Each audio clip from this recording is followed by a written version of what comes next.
Welcome to session 2 of Stewardship Basics, created for this. I'm glad you joined us last week and look forward to having you with us this week and for the remaining 6 weeks of Stewardship Basics. By way of review, what we talked about last week, what is a steward? Steward is one who manages the belongings of others in accordance with the will of the owner.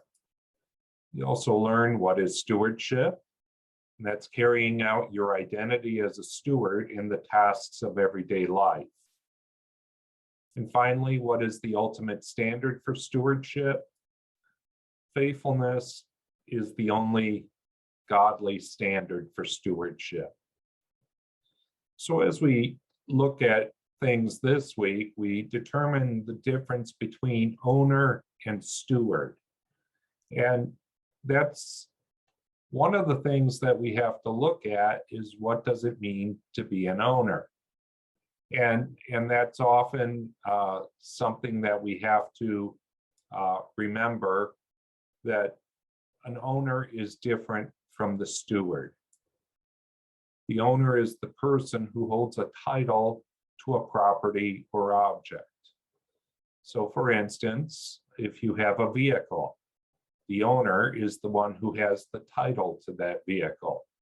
And for me right now, I sort of have 2 vehicles that I own, but the co-owner is the bank. That is, until I make all the payments, and then I will get a title that says lien free and clear, and my wife and I will be the owner of the vehicle or vehicles once they're paid off. The same goes for your house. The deed to your house is held by the bank until you make all the payments for the house, and then you get the deed free and clear. That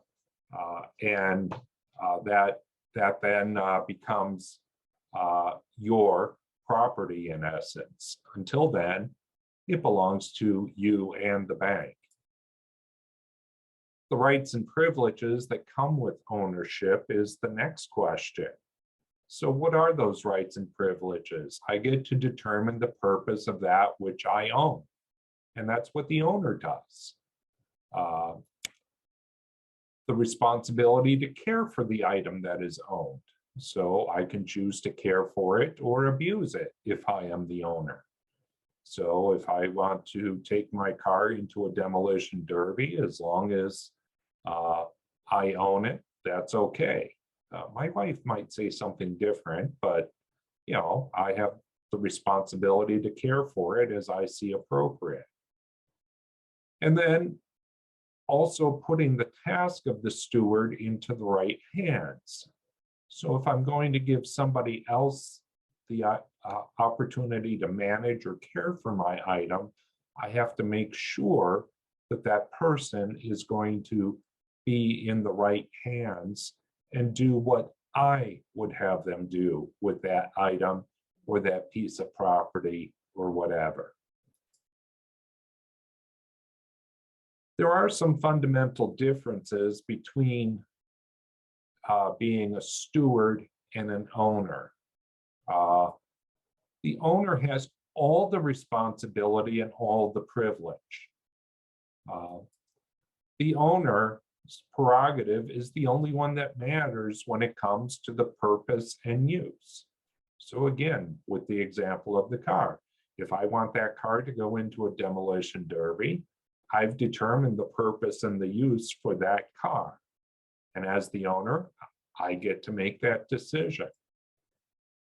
The steward, the one I give management to, is to be faithful in using the owned item in a manner that is keeping in will with the owner.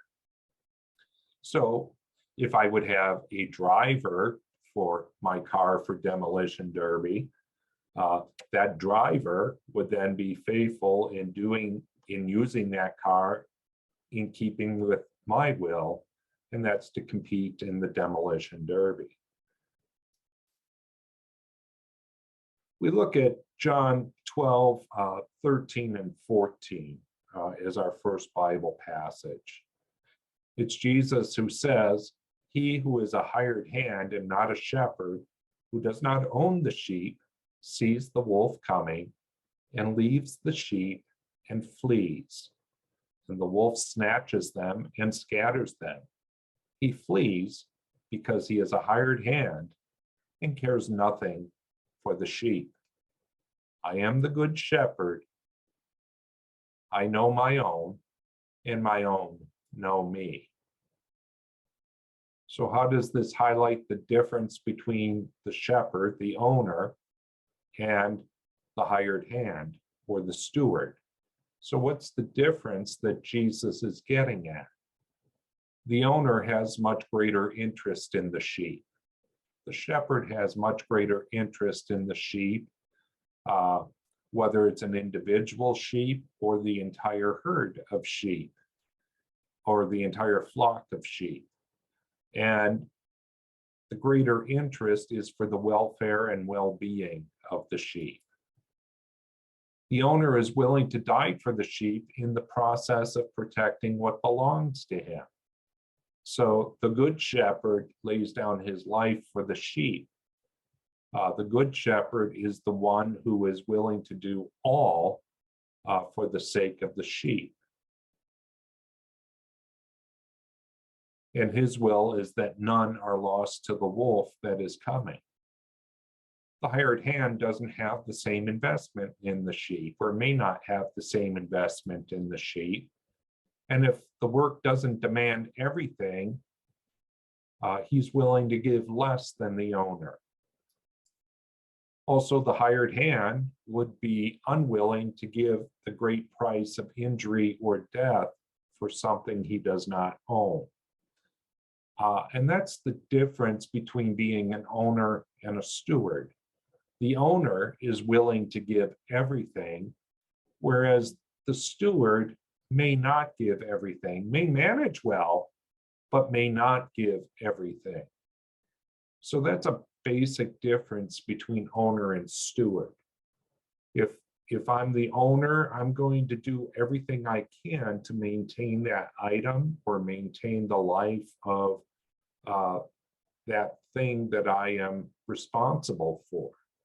If I'm the steward, I may give my all, but in the end, it's not mine to decide what to do with it. So there may be something different that I can do as a steward. I may not want to pay the full price. I may not value the item or the thing that is put under my management as strongly as the owner. So that's something for us to remember, the distinction between owner and steward.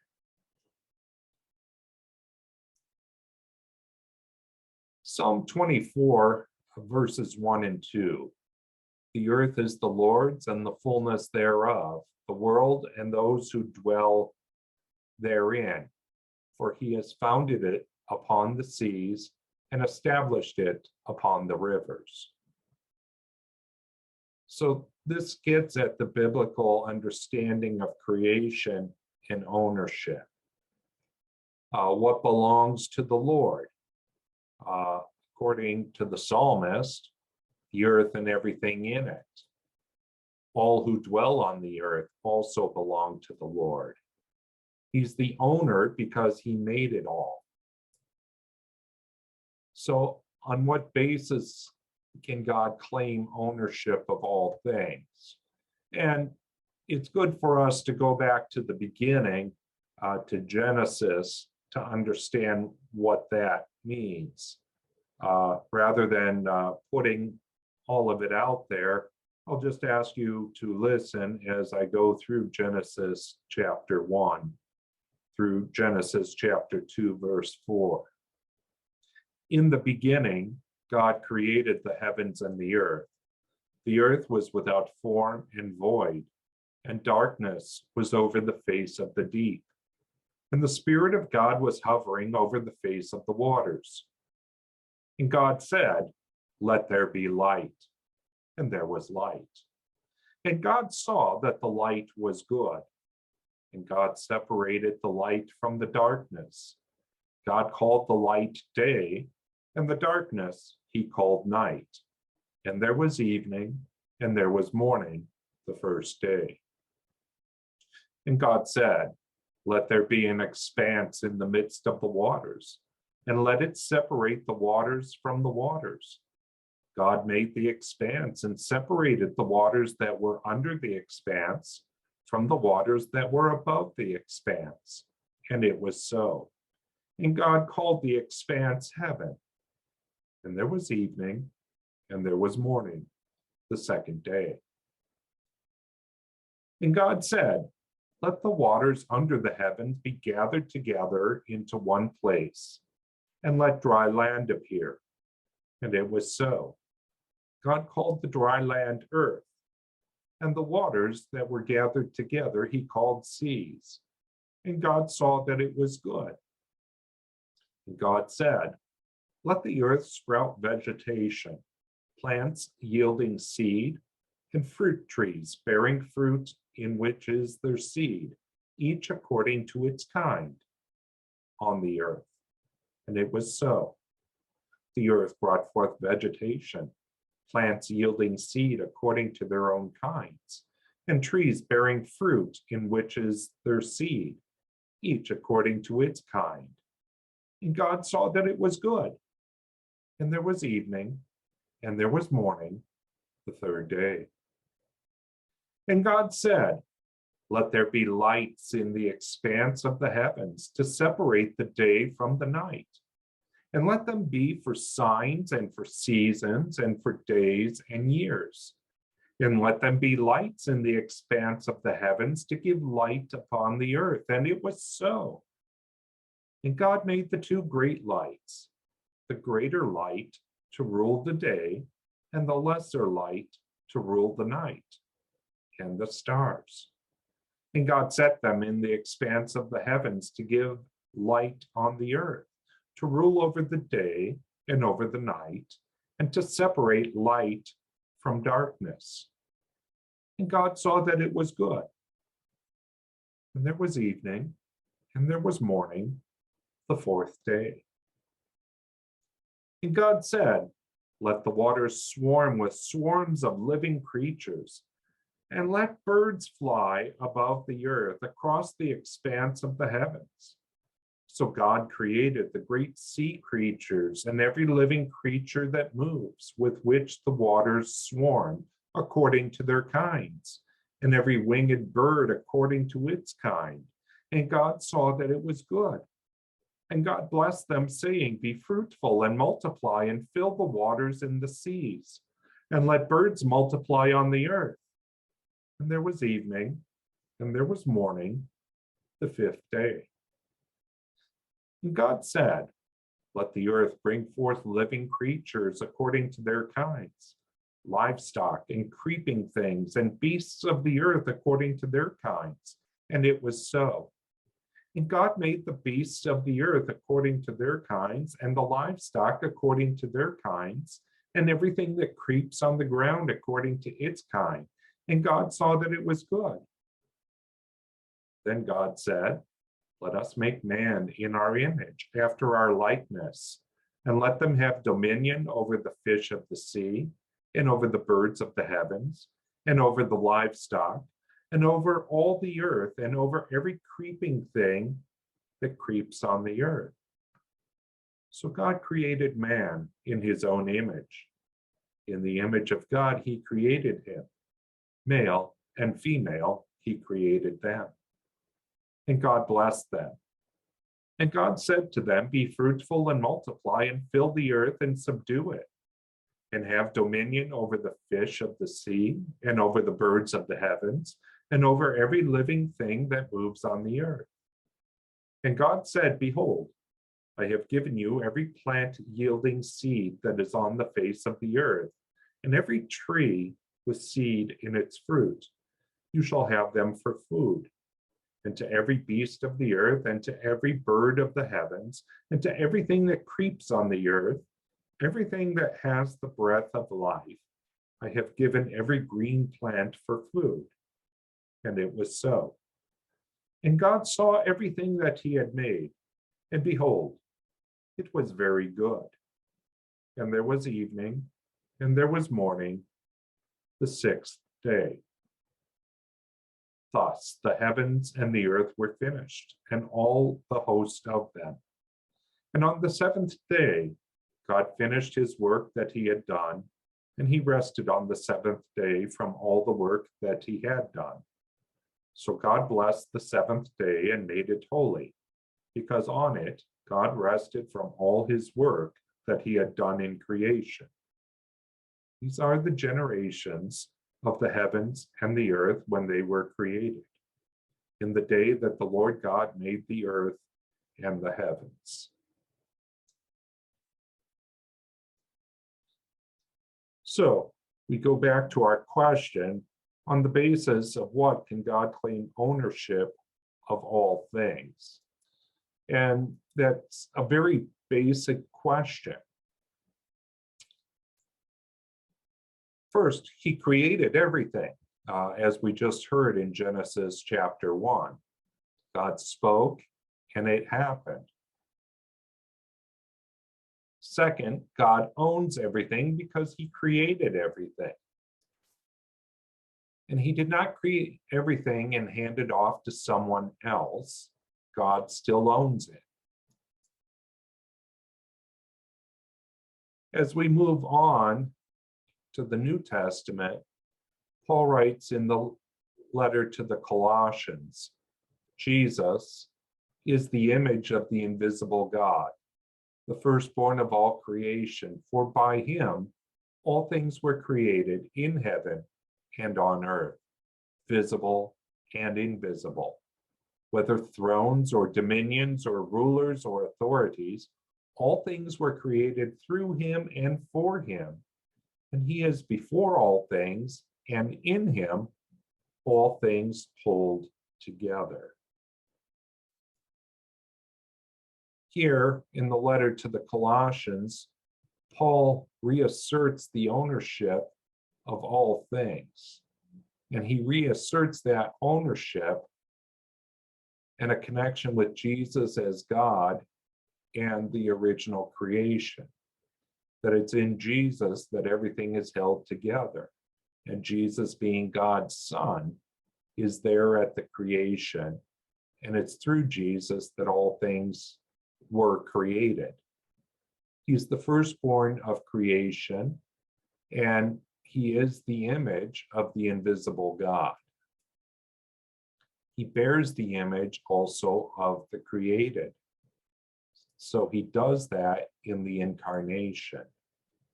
And he owns it by his creation of all things.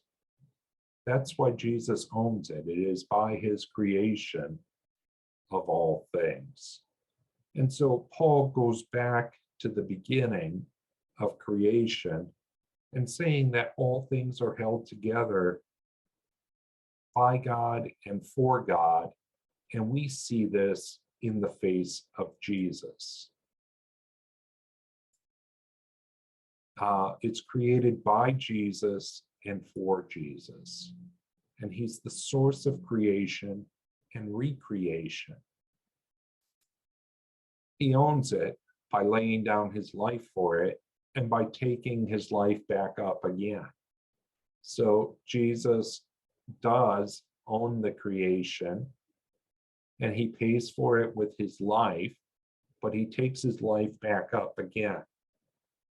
Nobody else has ever done that with anything that they have made. Only God does that in sending his son Jesus. So if God is the owner, then the question is, who is the steward? God said in Genesis 1:26 and following, "Let us make man in our image, after our likeness, and let them have dominion over the fish of the sea, and over the birds of the heavens, and over the livestock, and over all the earth, and over every creeping thing that creeps on the earth." So God created man in his own image. In the image of God, he created him. Male and female, he created them. And God blessed them. And God said, "Be fruitful and multiply. Fill the earth and subdue it. Have dominion over the fish of the sea and over the birds of the heavens and over every living thing that moves on the earth." And there's an indication here that we, you and I, humanity, have been created to be stewards on behalf of the ultimate owner, God. We've heard that phrase, the crown of creation. And that crown of God's creation is humanity. No element of creation has clearer function or purpose than humanity.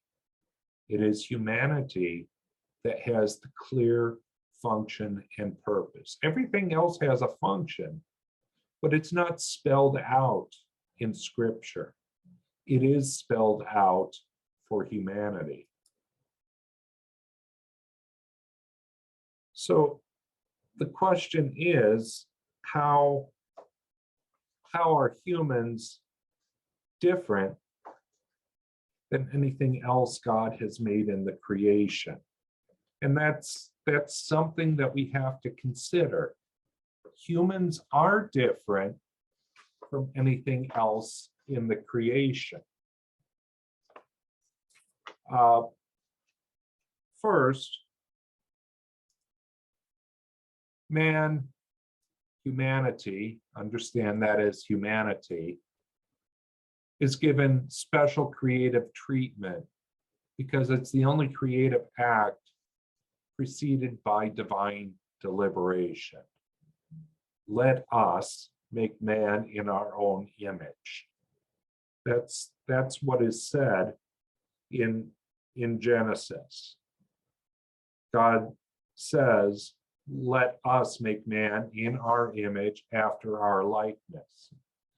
For the rest of the items in creation, God speaks and it happens. But God deliberates here. What is going to be the crowning achievement? What is going to be that which I put in charge? I know. We'll put humanity in charge because they will be after our likeness and after our image. And it creates the pre-fall vocation of stewardship. What I'm talking about here is before Genesis chapter 3. And the pre-fall understanding of stewardship is joyous. And this management, this stewardship of this perfect creation takes place instrumentally, incarnationally, through the means of humanity. The stewardship cannot take place before humanity. It's only with the creation of humanity that we have this thing called stewardship. It's the perfect creation, and God makes humanity that thing in the creation to take care of the creation.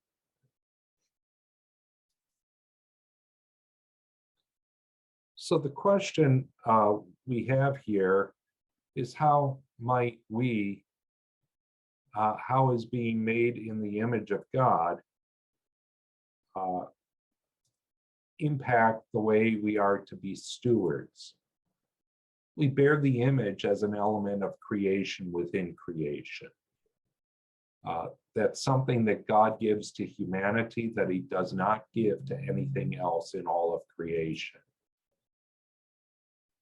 The holy and just man does exactly as the Lord created him to do, to steward or manage the creation, to keep the garden.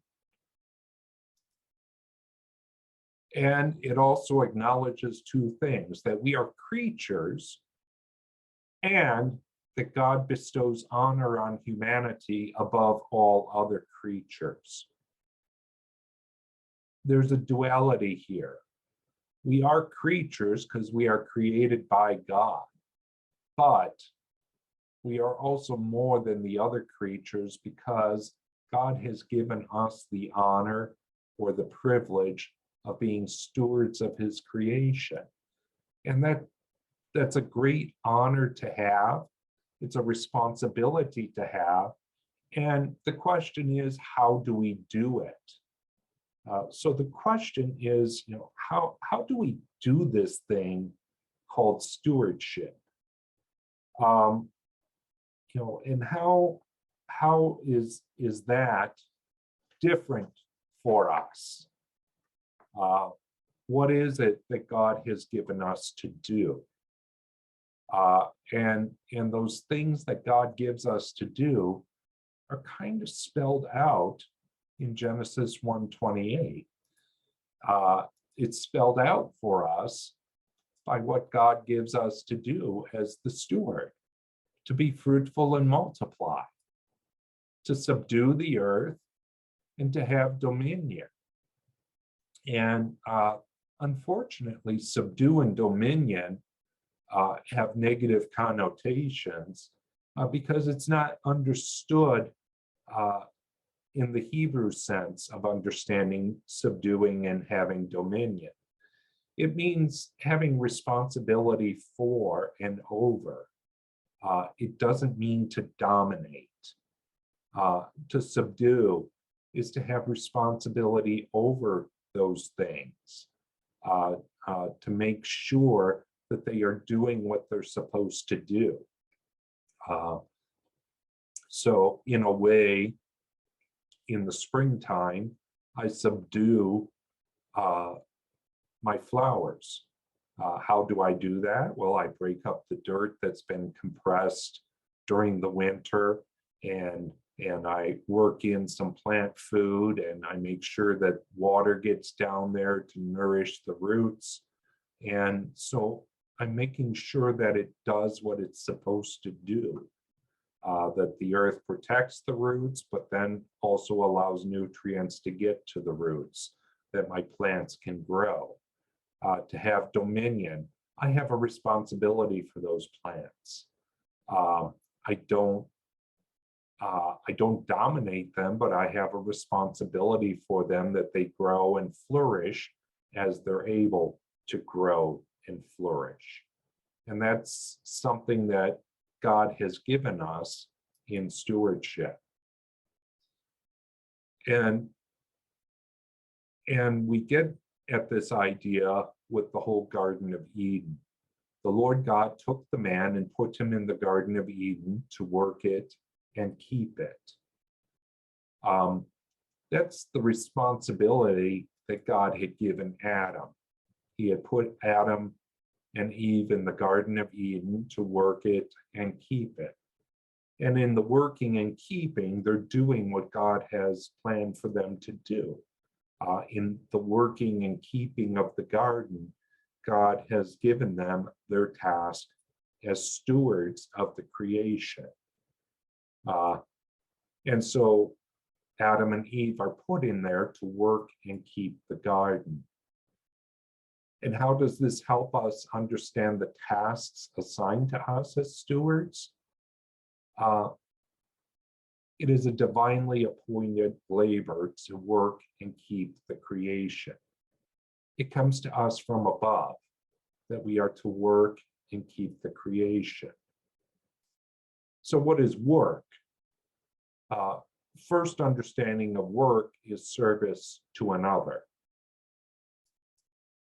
A second understanding is common labor.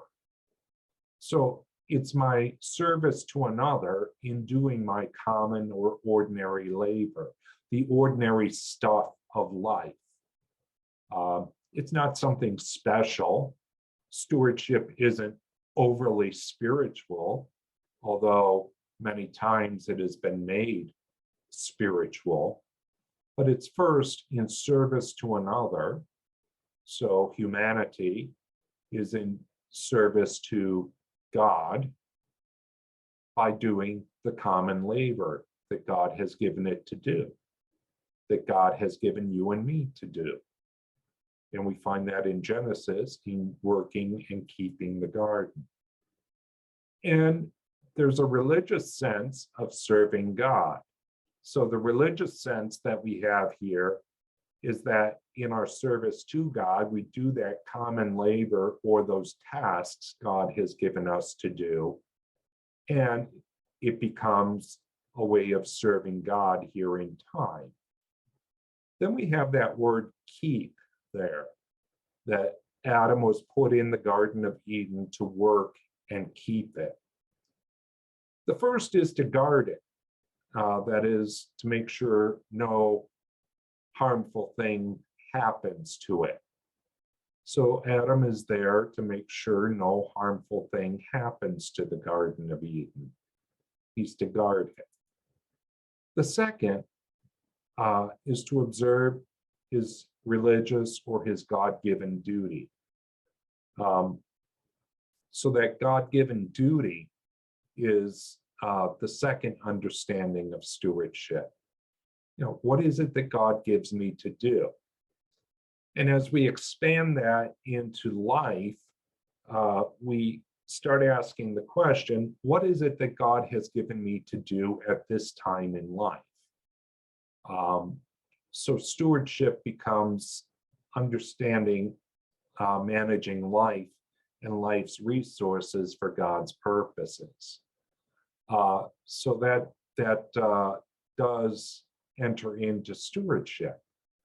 It's not something overly special or overly spiritual, but it is managing life and life's resources for God's purposes. And for Adam and Eve, it was working and keeping the Garden of Eden. For you and I, it's a little bit different in our time.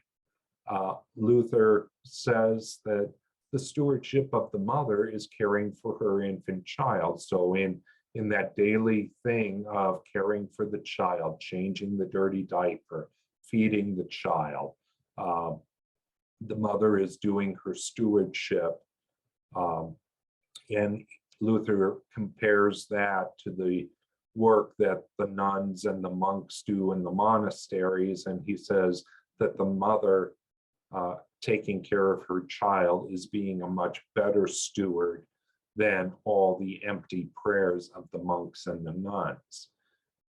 So that gives us an understanding of stewardship, that it finds its fulfillment in our day-to-day living, that it's not something that is just a churchy word, but that stewardship is our day-to-day living and what God has given us to do.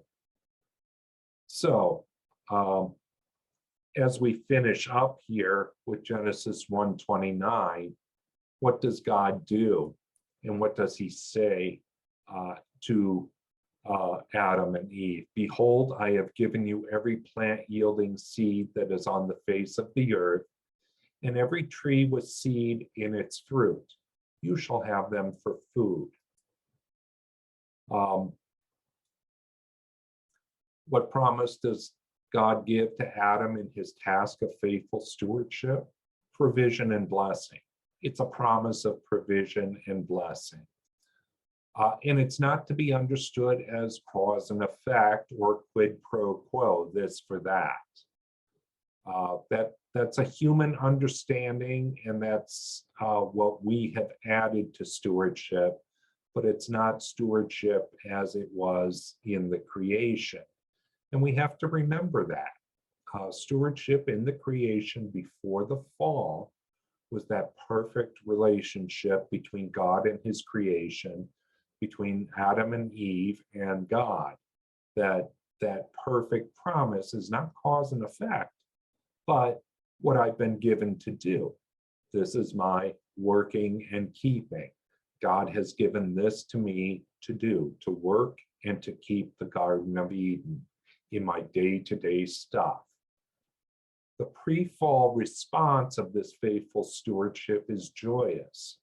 So if you remember from last week, the definition we work with stewardship, it's the free and joyous activity of the child of God and God's family, the church, in managing life and life's resources for God's purposes. So faithful stewardship is a joyous activity. It's not something that, oh, I have to do it.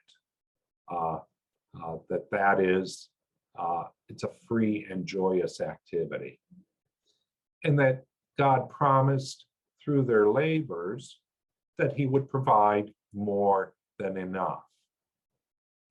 Again, this is pre-fall understanding of stewardship, that in the working and keeping of the garden, God would provide more than enough for Adam and Eve and for the entire creation. And when we begin to understand that, we begin to understand that stewardship is God's doing. It's what he has for us to do. That it is a free and joyous activity, and we manage life and life's resources for God's purposes, and God promises to provide more than enough. That does bring us to the end of this session of Stewardship Basics. Next week, we look into stewardship a little bit more and what happens to stewardship after the fall and how it becomes an ongoing crisis after Genesis chapter 3. But that's not how God created us to be stewards. He created us to be stewards, that it's a joyous and a free activity of us, the children of God, in managing life and life's resources for God's purposes. Thank you for joining me, and I look forward to seeing you next week.